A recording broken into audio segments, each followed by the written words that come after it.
ಕಳ್ಳರಿಂದ ಕಂಟಕಗಳಿವೆ, ಹಣವನ್ನು ಕಳೆದುಕೊಳ್ಳುವಂಥ ವಾರ, ಮೋಸ ಹೋಗುವಂಥ ವಾರ. ಈ ವಾರ ಸ್ವಲ್ಪ ಹುಷಾರಾಗಿರಪ್ಪ ಮಿಥುನ ರಾಶಿಯವರು.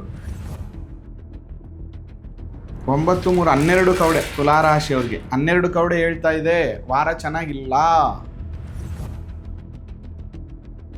ಮಕರ ರಾಶಿಯವ್ರಿಗೆ 2, 4, 6, 8, 9 ಕವಡೆ ಅಂಗಾತ ಬಿದ್ದಿರುವಂಥದ್ದು. ಪ್ರಯಾಣ ಜಾಸ್ತಿ ಇರ್ತದೆ, ಸ್ವಲ್ಪ ಟ್ರಾವೆಲಿಂಗ್ ಇರುತ್ತೆ.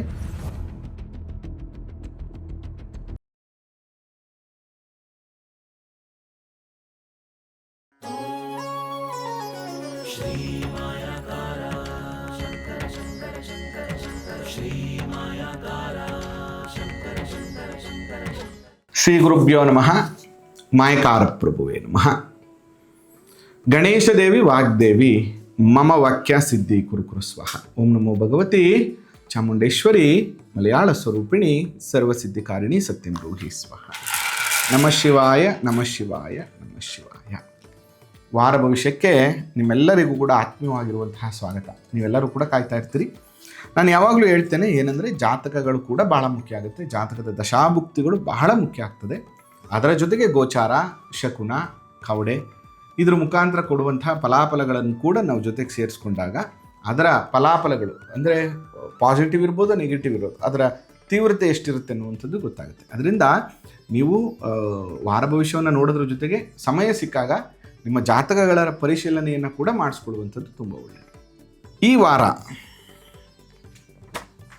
ಏಪ್ರಿಲ್ 5ನೇ ತಾರೀಕಿಂದ ಏಪ್ರಿಲ್ 11ನೇ ತಾರೀಕುವರೆಗೂ ಭಾಳ ವಿಶೇಷವಾಗಿರುವಂಥದ್ದು. ಏನಿದೆ ಈ ವಾರ ಅಂತ ನೋಡೋದಾದರೆ, ಈ ವಾರ ಏನಂಥ ವಿಶೇಷಗಳು ಏನಿಲ್ಲ. ಬಿಸಿಲಿನ ತಾಪಮಾನ ಜಾಸ್ತಿ ಇದೆ ಬಿಟ್ಕೊಂಡ್ರೆ ಈ ವಾರ ಅಂಥದ್ದೇನಿಲ್ಲ. ಶ್ರೀಶಕೆ ಗತ ವರ್ಷ 1948 ಪರಾಭವ ನಾಮ ಸಂವತ್ಸರ ಉತ್ತರಾಯಣ ವಸಂತ ಋತು ಚೈತ್ರ ಮಾಸ ಕೃಷ್ಣ ಪಕ್ಷ. ಈ ಕೃಷ್ಣ ಪಕ್ಷದಲ್ಲಿ ಯಾವುದೇ ಶುಭ ಕಾರ್ಯಗಳನ್ನು ಮಾಡಬಾರ್ದು. ಚೈತ್ರ ಮಾಸದ ಕೃಷ್ಣ ಪಕ್ಷ ಅಷ್ಟೊಂದು ಏನು ಪಾಸಿಟಿವ್ ಇಲ್ಲ. ಭೂಮಿ ಪೂಜೆ, ಗೃಹ ಪ್ರವೇಶಾದಿಗಳಿಗೆ ಅಷ್ಟೊಂದೇನು ಒಳ್ಳೆಯದಲ್ಲ.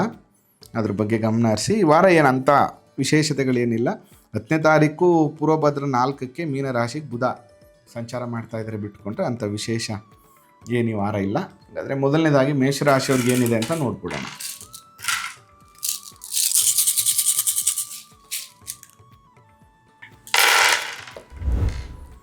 ಮೂರು, 3, 6, 9, 10 ಕವಡೆ ಅಂಗಾತ ಬಿದ್ದಿರುವಂಥದ್ದು. It's very good. 10 ಕವಡೆ ಒಳ್ಳೇದಲ್ವಾ? ಸುಖಭೋಜನ, ಒಳ್ಳೆ ಊಟ ಮಾಡ್ತೀರಿ ಈ ವಾರ ನೀವು. ಜೊತೆಗೆ ಒಂದಷ್ಟು ಕೆಲಸ ಕಾರ್ಯಗಳಲ್ಲಿ ಅನುಕೂಲ ಆಗುತ್ತೆ. ಮತ್ತು ಏನೋ ಒಂದು ಬ್ಯಾಂಕ್ ಲೋನ್ ಆಗಬೇಕು, ಬ್ಯಾಂಕ್ ಕೆಲಸ ಆಗಬೇಕು, ಭೂಮಿದೇನೋ ಕೆಲಸ ಆಗಬೇಕು, ಅಥವಾ ಯಾವುದೋ ಒಂದು ಡಾಕ್ಯುಮೆಂಟೇಷನ್ಸ್ ಬರಬೇಕು, ಅಥವಾ ಎಲ್ಲ ಆಗಿದೆ ಸೈನ್ ಆಗಿಲ್ಲ ಅನ್ನುವಂಥ ಒಂದಷ್ಟು ವಿಚಾರಗಳೆಲ್ಲವೂ ಕೂಡ ಆಗುತ್ತೆ. ಮತ್ತು ಒಂದಷ್ಟು ಸ್ನೇಹಿತರಿಂದ ಅನುಕೂಲ ಆಗುತ್ತೆ. ಮತ್ತು ಕಾರ್ಯದಲ್ಲಿ ನೀವು ಮಾಡುವಂಥ ಕಾರ್ಯದಲ್ಲಿ ಕೂಡ ಅನುಕೂಲಗಳು ಆಗುತ್ತೆ. ವೃಷಭ ರಾಶಿಯವ್ರಿಗೆ ಹೇಗಿದೆ ಅಂತ ನೋಡಿ. ವೃಷಭ ರಾಶಿಯವರಿಗೆ 4, 8, 8, 9 ಕವಡೆ ಅಂಗಾತ ಬಿದ್ದಿರುವಂಥದ್ದು. ಮನೆಗೆ ಬಂಧುಗಳು ಬರ್ತಾರೆ. ರಾಜ ಸನ್ಮಾನ ಅಂದರೆ ಒಂದಷ್ಟು ಗೌರವ ಸನ್ಮಾನಗಳು ದೊರೆಯುವಂಥದ್ದು. ಕಾರ್ಯದಲ್ಲಿ ಸಿದ್ಧಿ, ಮಾಡುವಂಥ ಕೆಲಸದಲ್ಲಿ ಲಾಭ, ವ್ಯಾವಹಾರಿಕವಾದಂತಹ ಅನುಕೂಲ. ಲಕ್ಷ್ಮಿ ಈ ವಾರ ಮನೆಗೆ ಬರುವಂತಹ ವಾರ.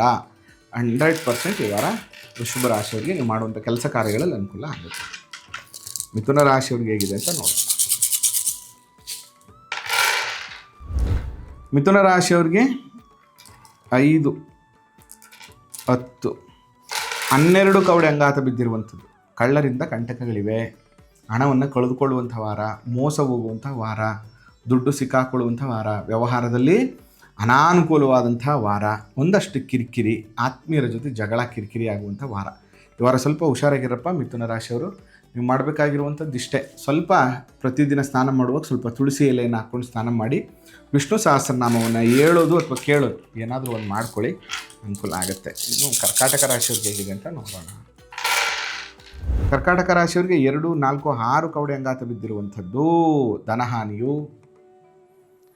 ಕಾರ್ಯದಲ್ಲಿ ವಿಘ್ನಗಳು, ಅಶುಭ ವಾರ್ತೆ, ಏನೋ ನಿಮ್ಮ ತಾಯಿ ಸಂಬಂಧದಲ್ಲಿ ಏನೋ ಒಂದು ಅಶುಭ ವಾರ್ತೆ ಕೇಳುವಂಥದ್ದು, ಜನಗಳ ಜೊತೆ ವಾದ ವಿವಾದ, ವಿರೋಧಗಳು ವ್ಯಕ್ತ ಆಗುವಂಥದ್ದು, ಮಾನಸಿಕವಾದಂತಹ ಡಿಸ್ಟರ್ಬೆನ್ಸಸ್ ಇರುವಂತಹ ಒಂದು ವಾರ. ಈ ವಾರ ಅಷ್ಟೊಂದು ಚೆನ್ನಾಗಿಲ್ಲ. ಅದರಿಂದ ನೀವೇನು ಮಾಡಿ ಅಂದರೆ ಯಾವುದಾದ್ರು ಪುಣ್ಯಕ್ಷೇತ್ರ ದರ್ಶನವನ್ನು ಮಾಡುವಂಥದ್ದು ಒಳ್ಳೆಯದು. ಅಥವಾ ನಿಮ್ಮ ಗ್ರಾಮ ದೇವರು ಅಥವಾ ಮನೆ ದೇವ್ರ ದೇವಸ್ಥಾನಕ್ಕೆ ಹೋಗ್ಬಿಟ್ಟು ಬಂದರೆ ತುಂಬ ಒಳ್ಳೆಯದು. ಜೊತೆಗೆ ಸಿಂಹರಾಶಿ ಹೇಗಿದೆ ಅಂತ ನೋಡೋಣ.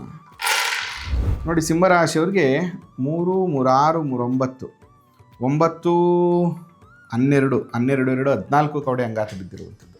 ಸಿಂಹರಾಶಿಯವರು ಈ ವಾರ ಸ್ವಲ್ಪ ಹಣಕಾಸು ಜಾಸ್ತಿ ಆಗುತ್ತೆ, ಸ್ವಲ್ಪ ಸೇವಿಂಗ್ಸ್ ಮಾಡುವಂಥ ವಾರ, ಅಥವಾ ಸೈಟು ನೋಡಿದ್ವಿ ಅದು ಅಗ್ರಿಮೆಂಟ್ ಅಥವಾ ರಿಜಿಸ್ಟ್ರೇಷನ್ ಮಾಡಿಕೊಡುವಂಥ ವಾರ, ಒಂದಷ್ಟು ಚಿನ್ನ ಆಭರಣ ಅಥವಾ ಮನೆಗೆ ಫರ್ನಿಚರ್ ತೆಗೆದುಕೊಂಡು ಬರುವಂಥದ್ದು, ಈ ಥರ ಏನೋ ಒಂದು ಸಣ್ಣ ವಸ್ತುನಾರು ಖರೀದಿ ಮಾಡುವಂಥದ್ದು ಅಥವಾ ಹೊಸ ವಸ್ತ್ರವನ್ನು ತೆಗೆದುಕೊಳ್ಳುವಂಥದ್ದು, ಈ ರೀತಿಯ ಒಳ್ಳೆಯ ವಾರ. ಈ ವಾರ ವ್ಯವಹಾರಗಳಲ್ಲಿ ಕೂಡ ನಿಮಗೆ ಅನುಕೂಲಗಳಾಗುತ್ತೆ. ಕನ್ಯಾ ರಾಶಿಯವ್ರಿಗೆ ಹೇಗಿದೆ ಅಂತ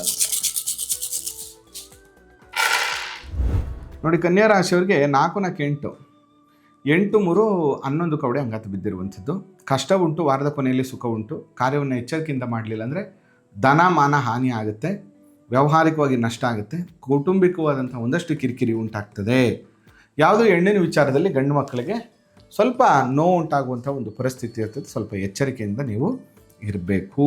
ಸ್ವಲ್ಪ ಹಳೆಯ ಸ್ನೇಹ, ಹಳೆಯ ಪ್ರೀತಿ ದೂರ ಆಗುವಂಥದ್ದು, ಏನೋ ಹಣಕಾಸಿನ ವಿಚಾರದಲ್ಲಿ ಸಂಬಂಧಗಳು ಕೆಡುವಂಥದ್ದು, ಅಥವಾ ನಿಮ್ಮ ಮಧ್ಯದಲ್ಲಿ ಯಾರೋ 3ನೇ ವ್ಯಕ್ತಿಗಳು ಬರುವಂಥದ್ದು, ಈ ಥರ ಪ್ರಾಬ್ಲಮ್ ಇದೆ.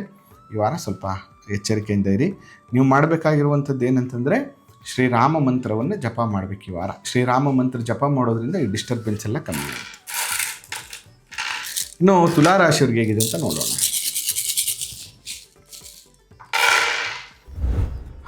3, 3, 6, 3, 9, 9, 3, 12 ಕವಡೆ ತುಲಾರಾಶಿಯವ್ರಿಗೆ. 12 ಕವಡೆ ಹೇಳ್ತಾ ಇದೆ, ವಾರ ಚೆನ್ನಾಗಿಲ್ಲ, ಹಣಕಾಸಿನ ಮುಗ್ಗಟ್ಟು ಬರುತ್ತೆ, ದುಡ್ಡು ಕಾಸು ಮೋಸ ಹೋಗ್ತೀವಿ, ಯಾವುದೋ ವ್ಯವಹಾರಕ್ಕೆ ಹಾಕದಂಥ ದುಡ್ಡು ವಾಪಸ್ ಬರೋದಿಲ್ಲ, ಈ ವರ್ಷದ ಲಾಭ ನಿರೀಕ್ಷೆಯನ್ನು ಮಾಡಬೇಡಿ, ಬರಬೇಕಾದಂಥ ದುಡ್ಡು ಬರಲ್ಲ, ಬ್ಯಾಂಕ್ ಲೋನ್ ಆಗಲ್ಲ, ವ್ಯವಹಾರದಲ್ಲಿ ಅನುಕೂಲಗಳಾಗಲ್ಲ, ನಂಬ್ಕೊಂಡಿರೋರು ದುಡ್ಡು ಕೊಡಲ್ಲ, ಅಥವಾ ನೀವು ಯಾರು ನಂಬ್ಕೊಂಡು ದುಡ್ಡು ಕೊಟ್ಟರೆ ಅದು ಮೋಸ ಹೋಗುವಂಥದ್ದು ಇರ್ತದೆ. ಭಾಳ ಹುಷಾರಾಗಿರಬೇಕು. ನೀವು ಮಾಡಬೇಕಾಗಿರುವಂಥದ್ದು ಏನಂದರೆ ದುಮ್ ದುರ್ಗಾಯೇ ನಮಃ ವಾರ ಪೂರ್ತಿ 21 ಸರಿ ಜಪ ಮಾಡ್ತಾ ಬನ್ನಿ. ಅಮ್ಮನವ್ರ ದರ್ಶನ ಮಾಡಿ, ಸ್ವಲ್ಪ ಈ ಟೆನ್ಷನ್ಸ್ ಎಲ್ಲ ಕಮ್ಮಿ ಆಗುತ್ತೆ.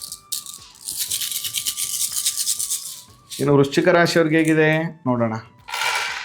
ನೋಡಿ, ವೃಶ್ಚಿಕ ರಾಶಿಯವ್ರಿಗೆ 2, 4, 6, 8, 9 ಕವಡೆ ಅಂಗಾತ ಬಿದ್ದಿರುವಂಥದ್ದು. ಮನೆಗೆ ಬಂಧುಗಳು ಬರ್ತಾರೆ, ವ್ಯವಹಾರದಲ್ಲಿ ಲಾಭ ಆಗುತ್ತೆ, ನಿಮ್ಮನ್ನು 10 ಜನ ಗುರುತಿಸುವಂತಹ ಅನುಕೂಲಗಳಾಗುತ್ತೆ, ವ್ಯವಹಾರದ ನಷ್ಟಗಳೆಲ್ಲ ಈ ವಾರ ಸ್ವಲ್ಪ ಕಡಿಮೆ ಆಗುತ್ತೆ, ಅಂದುಕೊಂಡಿರುವಂಥ ಕೆಲಸ ಕಾರ್ಯಗಳು ಆಗುತ್ತೆ, ಅನಾರೋಗ್ಯದ ಸ್ಥಿತಿಗಳೆಲ್ಲ ಸ್ವಲ್ಪ ಉತ್ತಮವಾಗುವಂಥ ವಾರ ವೃಶ್ಚಿಕ ರಾಶಿಯವ್ರಿಗೆ. ಧನುಸ್ಸು ರಾಶಿಯವ್ರಿಗೆ ಹೇಗಿದೆ ಅಂತ ನೋಡೋಣ.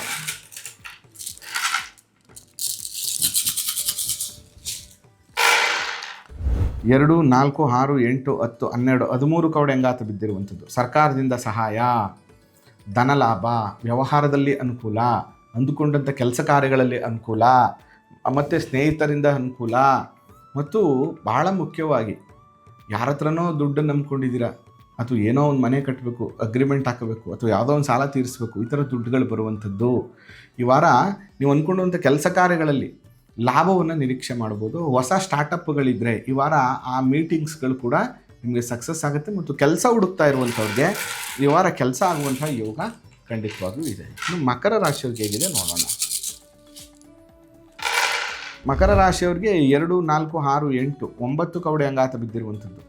ಈ ವಾರ ನಿಮ್ಮನ್ನು ನೋಡಲಿಕ್ಕೆ ಒಂದಷ್ಟು ಜನ ನಂಟರುಗಳು ಬರುವಂಥದ್ದು, ಮತ್ತು ಈ ವಾರ ಸ್ವಲ್ಪ ಪ್ರಯಾಣ ಜಾಸ್ತಿ ಇರ್ತದೆ, ಸ್ವಲ್ಪ ಟ್ರಾವೆಲಿಂಗ್ ಇರುತ್ತೆ, ಒಂದಷ್ಟು ಬೇರೆ ಬೇರೆ ಆಕ್ಟಿವಿಟೀಸಲ್ಲಿ ಗುರುತಿಸ್ಕೊಳ್ಳುವಂಥದ್ದು, ಅದು ಸ್ಪೋರ್ಟ್ಸ್ ಇರ್ಬೋದು, ನೃತ್ಯ ಇರ್ಬೋದು, ಅಥವಾ ಯಾವುದೋ ಕಾರ್ಯಕ್ರಮ ಇರ್ಬೋದು, ಈ ಥರ ಗುರುತಿಸ್ಕೊಳ್ಳುವಂತಹ ವಾರ. ಮತ್ತು ಹಣಕಾಸಿನ ವಿಚಾರದಲ್ಲಿ ಕೂಡ ಈ ವಾರ ಒಂದಷ್ಟು ಲಾಭದ ನಿರೀಕ್ಷೆಯನ್ನು ನೀವು ಮಾಡ್ಬೋದು. ಕುಂಭರಾಶಿಯವ್ರಿಗೆ ಹೇಗಿದೆ ನೋಡೋಣ.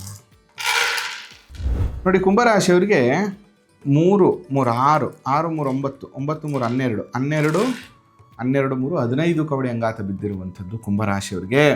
ಕಾರ್ಯದಲ್ಲಿ ಅಲ್ಪ ಜಯ ಇದೆ, ನಾನಾ ರೀತಿಯಲ್ಲಿ ಚಿಂತೆ, ಕಷ್ಟದಿಂದ ಧನಲಾಭ, ಪ್ರಯತ್ನದಿಂದ ಸುಖ. ಅಂದರೆ ಈ ವಾರ ಹೇಗಿರುತ್ತೆ ಅಂದರೆ ಈಸಿಯಾಗಿ ಯಾವುದು ಸಿಗಲ್ಲ. ಅಯ್ಯಯ್ಯೋ ಫುಲ್ ಮುಗ್ದೇ ಹೋಯ್ತು ನನ್ನ ಕತೆ, ಈ ವಾರ ಸ್ವಲ್ಪ ಕಷ್ಟ ಆಗುತ್ತೆ ಅಂದರೆ ಕೊನೆಯ ವೀಕಲ್ಲಿ ಸ್ವಲ್ಪ ಚೇತರಿಕೆ ಆಗುತ್ತೆ. ಸ್ವಲ್ಪ ಟೆನ್ಷನ್ ತಗೊಳ್ಳೋದು ಬೇಡ. ತುಂಬ ಯೂಜ್ ಇನ್ವೆಸ್ಟ್ಮೆಂಟು, ವ್ಯವಹಾರದ ವಿಚಾರದಲ್ಲಿ ಎಚ್ಚರಿಕೆಯಿಂದ ಇರುವಂಥದ್ದು, ವಿದ್ಯಾಭ್ಯಾಸದಲ್ಲಿ ಹೊಸ ಥರದ ನಿರ್ಧಾರಗಳು, ಅಥವಾ ಏನೋ ಒಂದು ಹೊಸ ಕೋರ್ಸ್ ಮಾಡಬೇಕು ಅನ್ನುವಂಥದ್ದು, ತುಂಬ ತಗೊಂಡೋಗಿ ದುಡ್ಡು ಕೊಟ್ಬಿಡುವಂಥದ್ದು, ಆ ಥರ ನಿರ್ಧಾರಗಳನ್ನು ಮಾಡಬೇಡಿ. ಸ್ವಲ್ಪ ವೆಯ್ಟ್ ಮಾಡಿ, ಕೆಲಸ ಬದಲಾವಣೆ ಮಾಡುವಂಥ ಚಿಂತೆಗಳನ್ನು ಈ ವಾರ ಮಾಡಬೇಡಿ, ಅಶುಭ ಫಲಗಳು ಪ್ರಾಪ್ತಿ ಆಗ್ತದೆ. ಮಾಡಬೇಕಾಗಿರುವಂಥದ್ದು ಏನಪ್ಪ ಅಂದರೆ ಮಹಾಕಾಳಿ ಅಮ್ಮನವರು, ಆಯಿತಾ, ಮಹಾಕಾಳಿ ದರ್ಶನವನ್ನು, ಮಹಾಕಾಳಿ ಮಂತ್ರವನ್ನು ಜಪ ಮಾಡಿ, ಅಥವಾ ರೀಂ ಚಂಡಿಕಾಯೇ ನಮಃ ಮಂತ್ರವನ್ನು ಚಾಂಟ್ ಮಾಡಿ ಸ್ವಲ್ಪ ಅನುಕೂಲ ನಿಮಗೆ ಆಗುತ್ತೆ. ಮೀನರಾಶಿಯವ್ರಿಗೆ ಹೇಗಿದೆ ಅಂತ ನೋಡೋಣ. ಮೀನರಾಶಿಯವ್ರಿಗೆ 4 4 8 8 2 10 ಕವಡೆ ಅಂಗಾತ ಬಿದ್ದಿರುವಂಥದ್ದು. ಸುಖ ಭೋಜನ, ಆಪ್ತ ಮಿತ್ರರ ದರ್ಶನ, ಕಾರ್ಯದಲ್ಲಿ ಅನುಕೂಲ, ವ್ಯವಹಾರದಲ್ಲಿ ಶುಭ ಲಾಭ, ಅಂದುಕೊಂಡಂಥ ಕೆಲಸ ಕಾರ್ಯಗಳಾಗುತ್ತೆ. ಏನು ಚಿಂತೆಯನ್ನು ಮಾಡುವಂಥದ್ದು ಬೇಡ. ಮೀನರಾಶಿಯವ್ರು ಈ ವಾರ ಚೆನ್ನಾಗಿದೆ ಅಂತ ಹೇಳ್ತಾ, ಜಾತಕ, ವಾಸ್ತು ಎಲ್ಲ ರೀತಿಯ ವಿಚಾರಗಳನ್ನು ಮಾರ್ಗದರ್ಶನವಾಗಿ ತೆಗೆದುಕೊಂಡ್ರೆ ಖಂಡಿತವಾಗಿ ಅದು ನಿಮಗೆ ಸಹಾಯವನ್ನು ಮಾಡುತ್ತೆ. ಯಾವುದೇ ಸಮಸ್ಯೆಗಳನ್ನು ಮಾಡ್ಕೊಳ್ಳೋಕ್ಕಿಂತ ಮುಂಚೆ ಒಂದ್ಸರಿ ಜಾತಕಗಳನ್ನು ಪರಿಶೀಲನೆ ಮಾಡಿಸಿ ಅಂತ ಹೇಳ್ತಾ ಇವತ್ತಿನ ಸಂಚಿಕೆಯನ್ನು ಮುಗಿಸ್ತಾ ಇದ್ದಾನೆ. ಆ ಮಲೆಮಹದೇಶ್ವರ ಅನುಗ್ರಹ ಸದಾ ನಿಮ್ಮ ಮೇಲೆ ಇರಲಿ. ನಮಸ್ಕಾರ.